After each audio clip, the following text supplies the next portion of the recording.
fellow romance readers, I'm Amy. And I'm Sarah, and this is Post-Book Depression. You know that feeling you get when you finish a good book that you didn't want to end? Have you finished a book and just weren't ready to move on from the story and its beloved characters?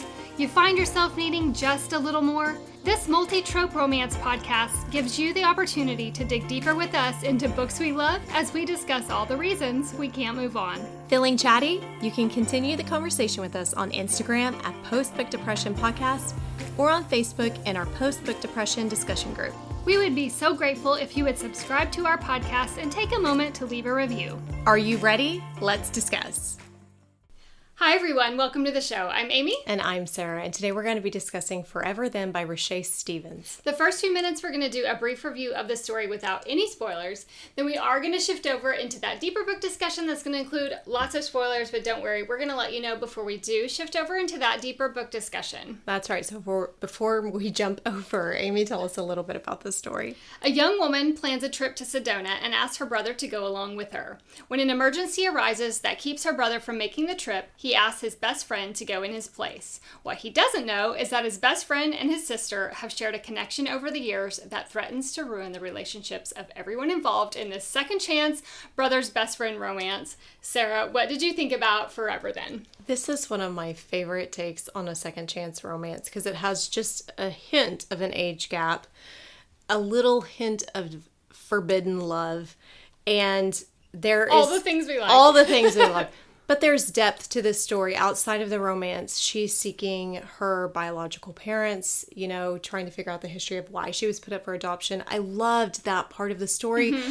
I love seeing the progression of their relationship because there is an age gap. So they didn't fall in love when she was young. Mm-hmm. And to see that relationship grow and change and the dynamic of that, I just really loved how the author wrote this.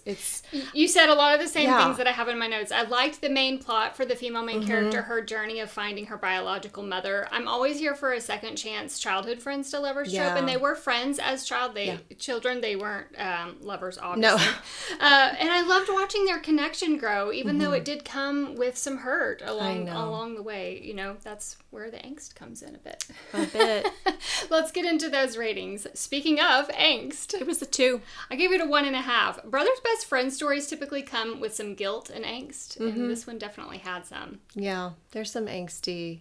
There was one moment which I will talk more about in the deeper discussion, and I was really glad the author didn't take it there because it caused me some angst for like a couple minutes. It wasn't long, but it was there. Enough to raise Sarah's blood pressure. It was at least a 0.5 of angst right there. Humor. This was like a 1.75. She did a really good job of lightening the heavier moments, I think. I did 1.25. I chuckled some. There's a handful of laugh out loud moments for me. It was great. Yeah. Spiciness? 2. I gave it a 2 as well. And I will also make note that the author does give the opportunity for you to bow out of those spicy scenes should you want to. At the very beginning, she does list the chapters that those are included, which I thought was brilliant. I know. I really appreciated that. I think authors should do that because there's a lot of people that are missing out on some really great stories because they don't want to be in the moment with the others, the characters. Let's move on. Tears. 1.5. Same. I teared up once. It's more the topic, I think, for me. Yeah, same. Overall, this was a 5. It was a 4.5 for me. It's a beautiful story, unlike anything we've covered before. I was here for it. I was too. I was ready to deep dive and just binge read all of this author's works, and I'm pretty sure that this is her debut because I found nothing else. So if I'm mistaken, somebody please correct me because I searched and I was so sad. Yeah, I went into a major post-book depression after that. I was like, you did. Sarah texted me when she was finished and she was very bummed that she so good. Couldn't find any backlinks. I needed this book so much. That concludes the spoiler-free quick review of this story. Now we're going to shift over into a deeper book discussion that's going to include lots of spoilers. So if you haven't read this story, please go check it out and then come back and join us on our deeper discussion. And then we would love to connect with you on social media. You can find us on Instagram at Post-Book Depression Podcast, on Facebook in our Post-Book Depression discussion group, and you can email us at postbookdepressionpodcast@gmail.com.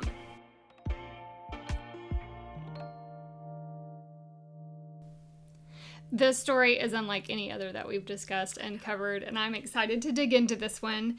We open up with Gretchen, and we learn that she has been adopted, and she's running a DNA test to find out who her biological family is, if she has any matches on that. And she does get a match with a third cousin. Yeah, with like a third cousin or something, which leads her to hire out an adoption detective. Let's begin our discussion with Gretchen. Yes. We have to state she has a wonderful family. She has a wonderful adoptive family. If I was going to be adopted, I would want to be adopted into a family like this. I know. They are really great. Her parents love her. Her brother loves her. She They're just like best wants friends. to know, she just wants to know where she comes from and a little bit of her history. And so I love that there's nothing like, it doesn't start off like a bad situation. This is just wanting to know who you are and where you come from, which I think is a natural feeling to have in this situation. I love that she kind of tells it very quickly, but she doesn't get a match, doesn't get the email. Life goes on. She's working her way through her semester and internship and all this. And then finally gets a match of this distant cousin and is going to plan this trip. And she has spent some money to find a detective, and she is going to go to Sedona. And she's going to tell... Well, she finds out through the detective that her biological mother biological is in mother. Sedona. Yes. So this trip is revolving around that. Yes. And she doesn't share that with anybody. Doesn't. And she's not going to. She's holding on to it. She's going to dinner with her family, and she's waiting to tell her brother. So she invites her brother to go on this trip with her, and she actually lies to him and says that she had a friend scheduled to go on this birthday trip, but she all of a sudden could not go, and so she's needing someone to go along with her. She's wanting basically someone to share alongside her, and her best friend is her brother, so she's asked him to come along, and it's very hesitant to want to go with his sister. He is, but his wife is the one that says, you should go. But we also get an aside in her mind about how she is really wishing in this moment that she could text or call Connor, whom we learn is her brother's best friend. Oh, I know. And Connor and Gretchen used to be best friends secretly. Nobody really knew that. Yeah. For a good little while, 3 years ago. And they have not spoken in 3 years. As the reader, we don't know what has transpired up till now. Mm-hmm. But she is kind of having these feelings of regret and remorse. Like, I wish I could tell my best friend once upon a time. So she has this birthday celebration dinner that she's going to with her family. And lo and behold, she shows up and there's 2 extra seats there. Who are they for, friend? Who are they for? They are for Connor and Laura, his girlfriend. And Laura, his girlfriend of 2.5 years. Gut punch. Oh, gut punch for her too. But as the reader, I was like, agony. I'm in agony. I know. I wondered how it was going to go, because you don't like love triangles. I do not. And I thought, where is this going? I was stressed for a moment that that's how that was going to go. Listen, I have never read a story faster. I read this so fast. And it started as in, I have to plow through this. And I will say, I'm so thankful. I love this author. This is why I love her, Amy. She did not drag it on. Yes. There was no Connor stays with Laura. Yes. For clean cut. 50%. It was like, we get the introduction. We get his perspective. They break up. Bye-bye, Laura. Mm-hmm. Thank you. Although he still has ties because he works for her dad. And that is where some of my angst comes in, and I'll tell you in a minute what I thought was going to happen. And I thought, don't you do it. Don't do it. And she didn't. And then I was like, all right. This dinner, who was so stressful. I was so warm. I was staring at my own indivisible plate. Indivisible.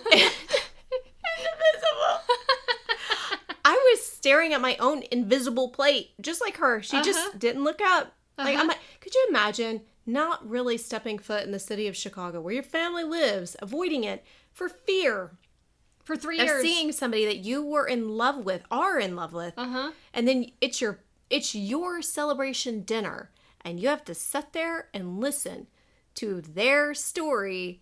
Yes. And it just...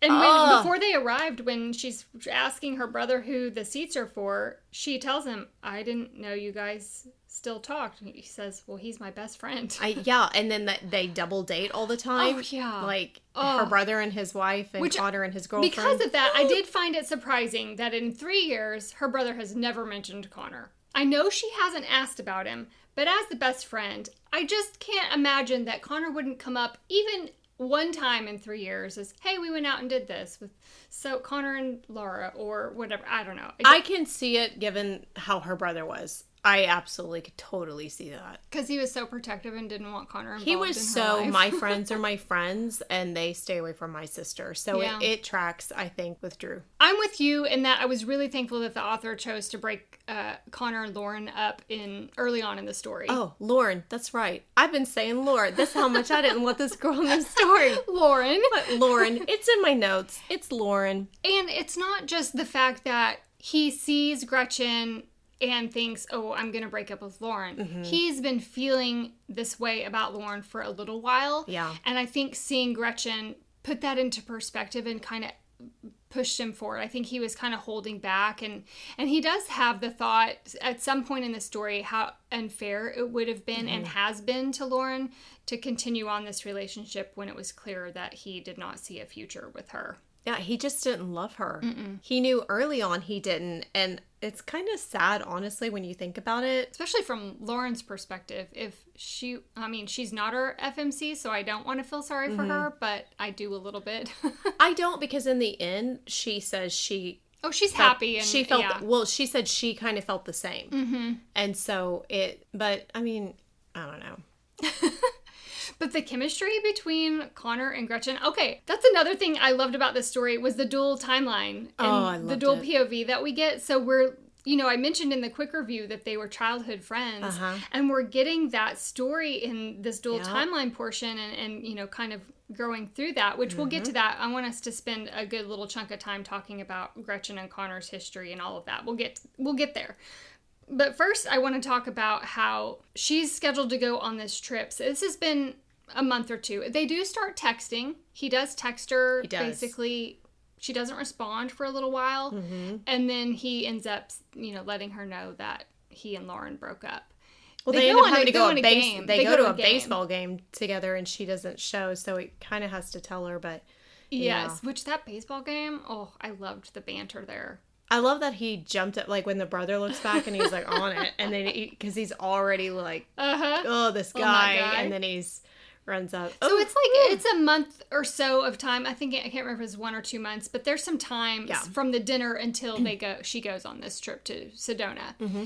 She actually flies out. She's on her flight there when her brother has this emergency and is freaking out because he can't get a hold of her. And Drew's wife actually has an emergency, which we later find out was a failed pregnancy.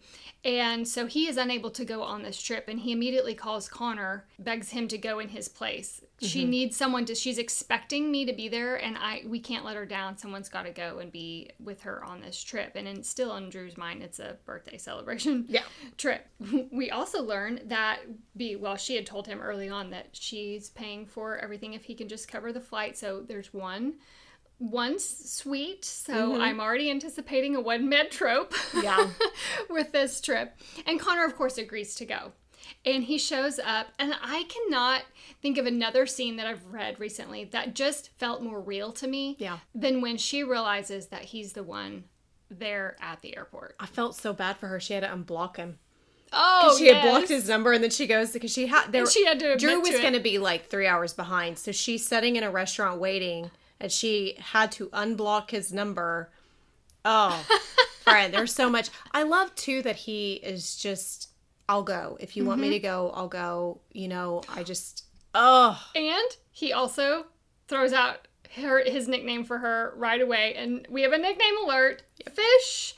And she immediately, do not call me that. Mm-hmm. There's a whole chapter dedicated to the nickname friend. Do you know how happy that made me? I loved it. So I'm going to talk briefly about the nickname because we love a good nickname alert around here. It's a very short chapter, but it is a whole chapter. Basically, he and her brother play sports together. And, as coaches do, they call you by your last name. Mm-hmm. Well, she's 6 years younger than him, and he sees her watching them practice or something like that. Since their last name is Fisher, he calls her Little Fish because obviously her brother is Fish.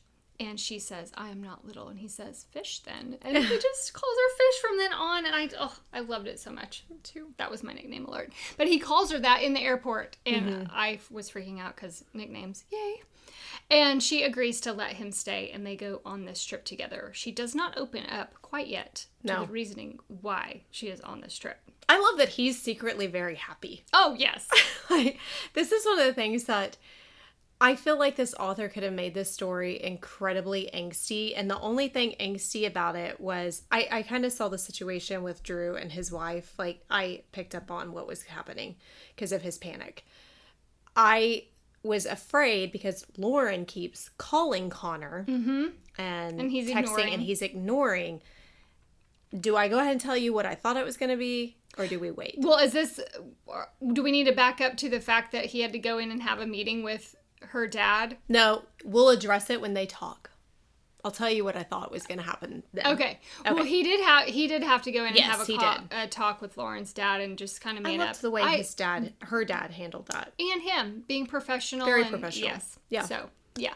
All right. So they're here in Sedona. Let's talk about the history of Gretchen and Connor's connection together, their friendship over the years, and their feelings for one another. Let's just open this wide open and talk about Gretchen and Connor.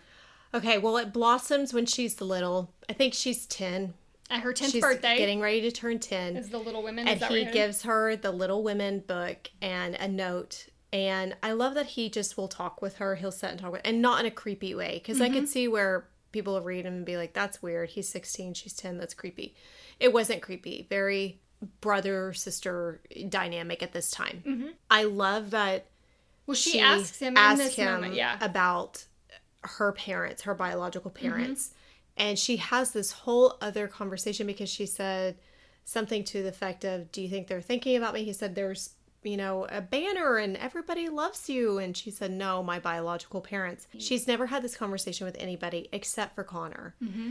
And so it really comes full circle of why when she gets the DNA match that she wishes he's the person she could talk to about this, because he's the only one that she's ever talked to about her feelings about her biological parents. I love that she doesn't tell him immediately why they're there, but then very quickly she tells him, this is why I'm here. They have just kind of had this friendship throughout. It changes a little bit. Mm-hmm. As she gets older, he starts to realize, oh, she's attractive. Yeah. 16 when she's 16. Yeah. Well, and then there's he comes home from college, I think is when it was. Yeah, and there's some boy that he doesn't care for. Oh, yeah. I love that Drew walks in and is like, what are you doing? Uh-huh. Like, don't be looking at my sister kind of thing. Kind of goes off. Drew's very protective. Rightfully so. But it's later when she's 19 that, all the restrictions have been lifted off of the social media that she reaches out to him. And they really do develop a friendship. Yeah, it started simple enough. Just sending some DMs and texts and things like that. And then he becomes her best friend. And this year, he doesn't date anybody. She doesn't date anybody. They have these feelings for each other. It's obvious. They're going to be seeing each other at her brother's wedding. Mm-hmm. It's the first time. And you really think, she thinks, this is it. We're going to finally say, we don't care what Drew thinks. And we're going to be together kind of thing. And he's thinking that more so than her. I don't really think that was on her radar. Mm-hmm. But for him, Drew had set a hard, which she didn't know nobody looks at my sister. Mm-hmm. Nobody gets to be with my sister. He made a promise. Yeah, he promised. And so, but they've had this genuine friendship that evolved into more when she was older, legal. You mentioned the wedding, and this is kind of the scene, and we get kind of splices of it throughout the story, so it takes us a good while to get the whole chunk of it. Mm-hmm. But we do get the perspective of Connor. He had in his head at this rehearsal dinner that this is, we're going to be able to finally move forward. And there's a moment here where Drew catches some guys making eyes at Gretchen, and he doesn't like it. And he has Connor promise that he won't allow any of the groomsmen or any of the other people to go after Gretchen that night. So they have this really intimate kiss, and it's very nice, and the buildup there's some good tension has in been the there story. with this tension, and then suddenly he just says, "I'm sorry," and he turns around and walks away, and that's it. Doesn't even look back. And for 3 years. Talk for 3 years. Or see each other. Yeah. First time is at the restaurant in Chicago. Rightfully so. She's feeling very slugged in the gut. What just happened, caught off guard because they'd had this such a close friendship. And it's not until much later that we find out there was a whole other side to that we weren't privy to, obviously, that involved Alexis. And what made this Alexis girl so much more, it felt like such a backhand across the face to Gretchen, was the fact that Alexis was a girl that she had openly talked to Connor about having been one of her only girlfriends that she ever trusted, put all her trust in, who betrayed that trust. Right. Well, she had already done that before, though. Yes. This was back when they were younger. When they were in high school, she slept with Gretchen's boyfriend, and that's when they had the falling out.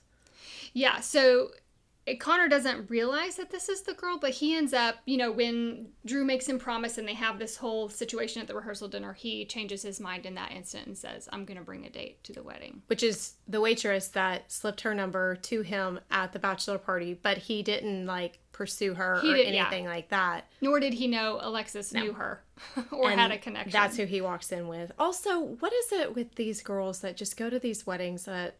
his first thought is, she looks like she's dressed for a club. This is not the time or the place. What do you do? I should just tell her right now to go. Mm-hmm.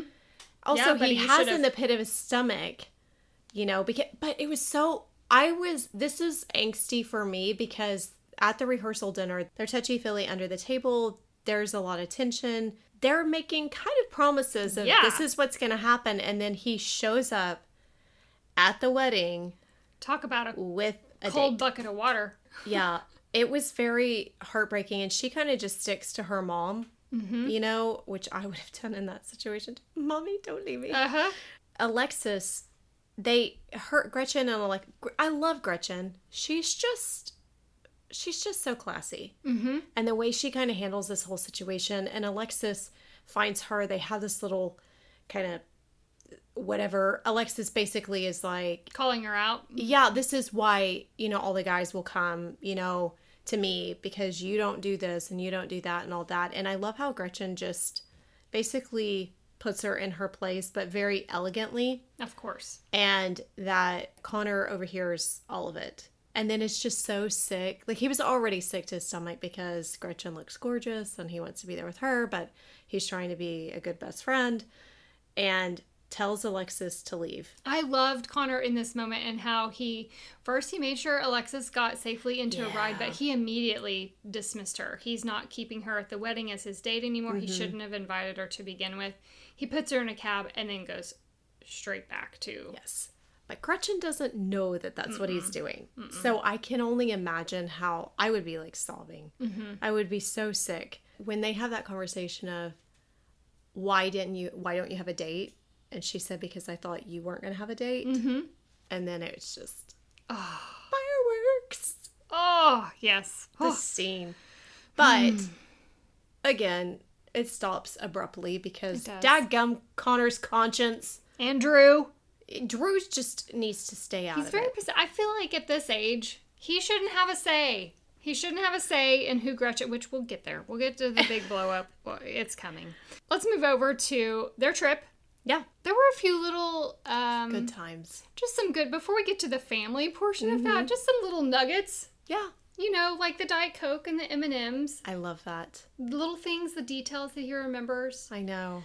The fact that they have to shift to a one-bed trope. Yeah. Because he sleeps on the floor. Because of his back. Because he's an old man. I love that they go hiking. Oh, the hiking trip was amazing. Oh, yes. And the banter on the hike was chef's kiss. And they kiss there, right? Because he says, don't apologize or something like that. Yes, I think so. Yeah. Well, he falls asleep and she's reading the Little Women book. And she says in her mind, please don't ask me why I still have this. Yes. And he doesn't. He reads the room basically and doesn't ask. Good. Just the connection that they kind of these memories and these little ties that they have to their past that they're both just kind of hanging on to. I have to make note because I don't want to forget, but one of the saddest things to me is that after the wedding, he was supposed to take her to this book collector. Oh, yes. And at the family friend. one point, yes, the family friend who has a house in the Outer Banks. There's the Outer Banks. And somebody says, oh, have you met blah, blah, blah? And she said, no, I never got the chance. And it's kind of sad because she left the wedding and immediately just and they were supposed to do that the next town, day. and they were supposed to do that the next. Oh, so sad. Anyway. Yes, but when they do finally go back to that bookstore and she meets him, she's looking at this older, I don't know if it was at his bookstore or another one, when they're she's picking up another copy of Little Women and he buys it for her birthday. So good. I just love how he pays attention to her. I do too. And all the little details. It's all the little details like that women love when guys do that. I get swoon so hard for Connor. Me too. All right, let's finally get to the birth family. Yes. She finally opens up to Connor about the whole reason that they're there, and she makes plans to go over to her birth mother's house. And it's when they kind of pull up and are watching the yard and seeing some toys in the yard, she's having a bit of panic about the fact that maybe her mother has a whole other family and she's moved on, and what is she going to do? And I made a side note because I know we wouldn't have a story without this, but the realist in me wants to point out that people don't open doors to strangers anymore. They just don't when people knock on the door. So the fact that she was willing to knock on the door, I found, I mean, we have Ring cameras and all of that now, but people just don't open doors to strangers. That was a thought that went through my head. But I loved that Connor, because they saw the van drive away. I love that Connor had the recommendation to leave a note on the window, to just or a note on the door to leave an option for the mom, whether she wants to or not, to give her the choice to contact Gretchen or not, and leave it open-ended for her to make that choice. Ultimately, she does.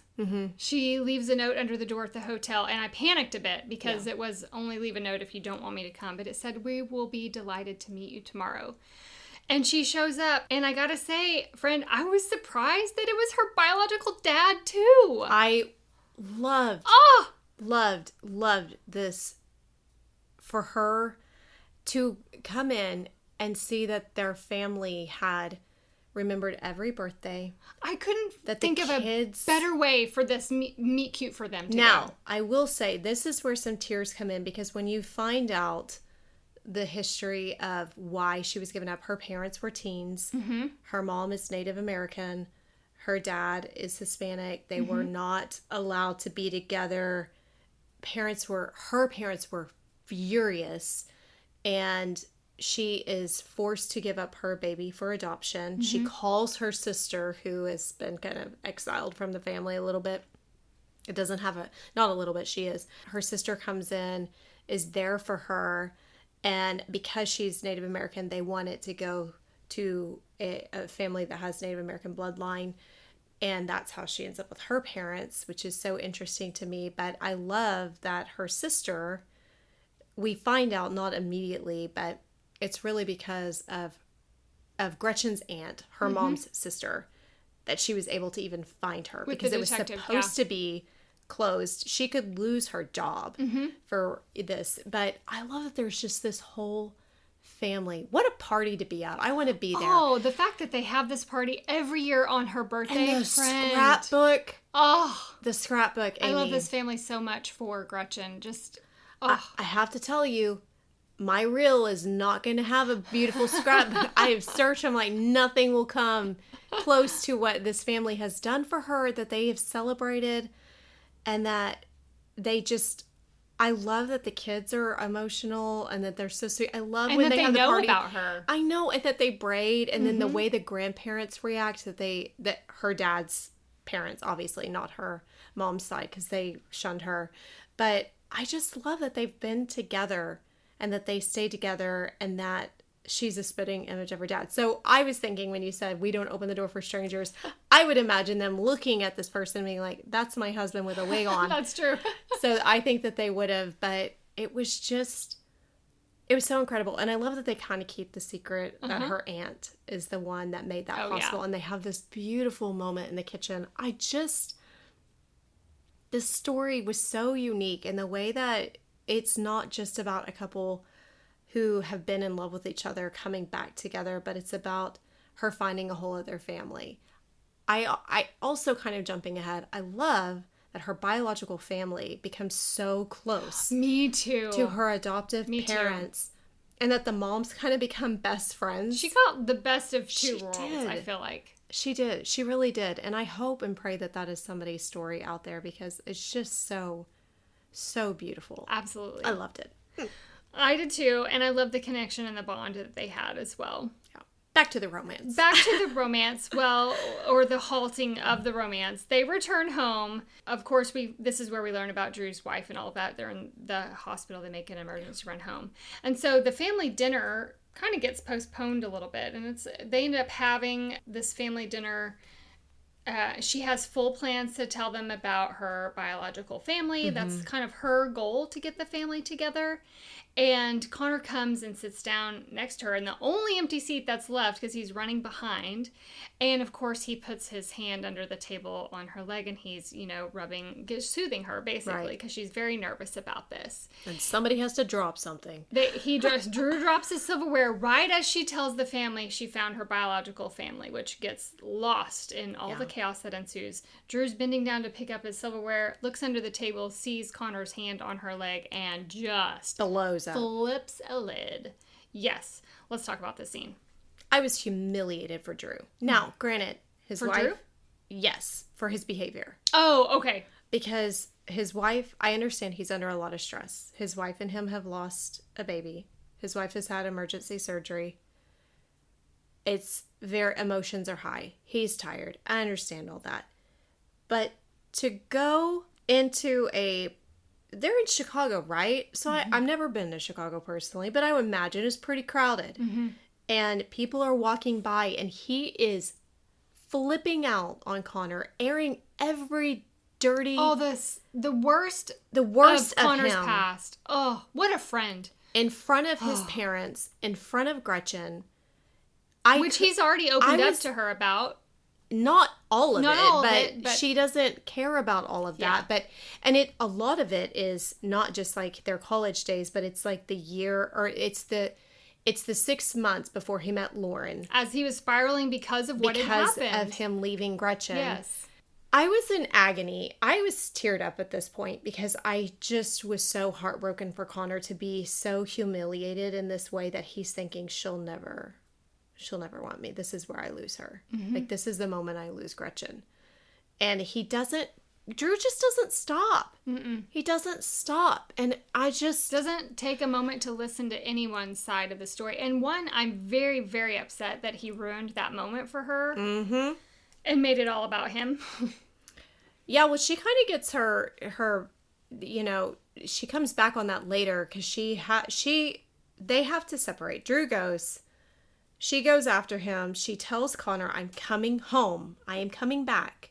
And he's panicking a bit. But Drew doesn't really come home right away. She's there for hours. She has to stay the night. He won't listen to her. That made me so frustrated. Of course, her phone isn't charged. I know. I'm like, come on, author. Add more angst to the pile. I know. That was the one I was like, really? Are you serious? And then she asked her brother to text Connor to tell him, and he does. But he also adds the fact that he's coming the next day to pack up her stuff. That just made me sick. But I love when the next morning they have a conversation and she tells him and then she says, did you even hear what I said? And he feels horrible. And he should. Yes. He absolutely should. Because he was a little bit of a hothead. Again, I get he's in a stressful situation. But... it takes a while for him to come around. And, it does. And be on board. Friend, we forgot to go back and talk about Lauren, and you had something you wanted to share about Lauren, so let's talk about that. Speaking of angst. So what I was concerned about, Lauren had kept calling when they were in Sedona. Oh, yes. She kept ignoring, and Gretchen tells him, you need closure, you need to talk to her.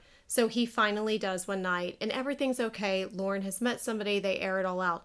But friend, when I tell you, I thought she kept calling him because she was trying to tell him she was pregnant. Oh, that crossed my mind as well. It was brief, but I thought, oh no, please don't. And yes, I'm really glad it didn't go that way. Obviously, you know, pregnancy trope is not my favorite. I don't and if like they would have had to get back together and have that time, the angst would have been. I was like, there ain't no way. 4.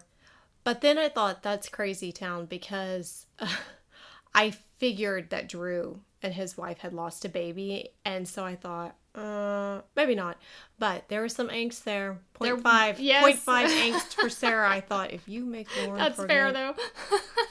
why else would you need to keep calling somebody? No. You know? Just for, yeah, I get that. Okay, well, let's talk about Gretchen and Connor's life moving forward and their happily ever after. Yes, well, obviously they resolve everything with Drew. Which I'm thankful for. Yes, he gives his low-key blessing. I love that this felt more real because she's going to take that internship or that job in New York at Saks, and they're living on the Jersey side. Yes. I love that they made that more realistic. But I also love, too, that he's really good at his job. I know, the apartment, that they get the bigger one, and he's like, well, I could just live here. I love that he has this opportunity to take on a big kind of deal at work and tells her, what do you think? And she gives him, like, you have to do this. So they are separated for a little bit, and it's angsty. There's some anxiety, yeah. Yeah, just the like separation. How the author highlighted, points of time, like the little high. I love when her brother pays. Yeah. To have him go out and surprise her. I know. Oh, so good. That was. I guess he brought her to to Chicago or wherever she was, and then also when he shows up at the apartment 3 days early. Friend, I freaking loved that so much. I love the story. It felt so real. It felt like there was parts that I was like, this could be real. This could be somebody's story. I also love in their HEA that I've mentioned that we've had a few books this year with the Outer Banks. Oh, yes. They go to the Outer Banks of the book collector. Oh, yes. And his family has a house out on the Outer Banks. I love the wild horses. Oh, me too. I was not aware of this until we've read these books this year with these wild horses. I love that they go out. I love that at one point she tells him what kind of wedding she would want, how spontaneous she would want it to be. Did you just know that it was going to come back? I did not. Oh, you didn't? I really didn't. And the way I'm glad it did. Though I am telling you, best ending ever. When she walks in and the family's there and everybody's jumping on a task to do, it was and they have hot dogs, and it's just so simple and thrown together, which is what she wanted. I know. It was the best. Happily ever after. I loved it. This story was so incredible. Well done to this author. I cannot wait to see what else is to come. Me too. And her writing. Well, that wraps up our discussion of Forever then. We hope you enjoyed it and want to continue the conversation with us. You can hit us up on Instagram at Postbook Depression Podcast or on our Facebook page at Postbook Depression Discussion Group. You can also email us at postbookdepressionpodcast@gmail.com. Until next time, keep reading.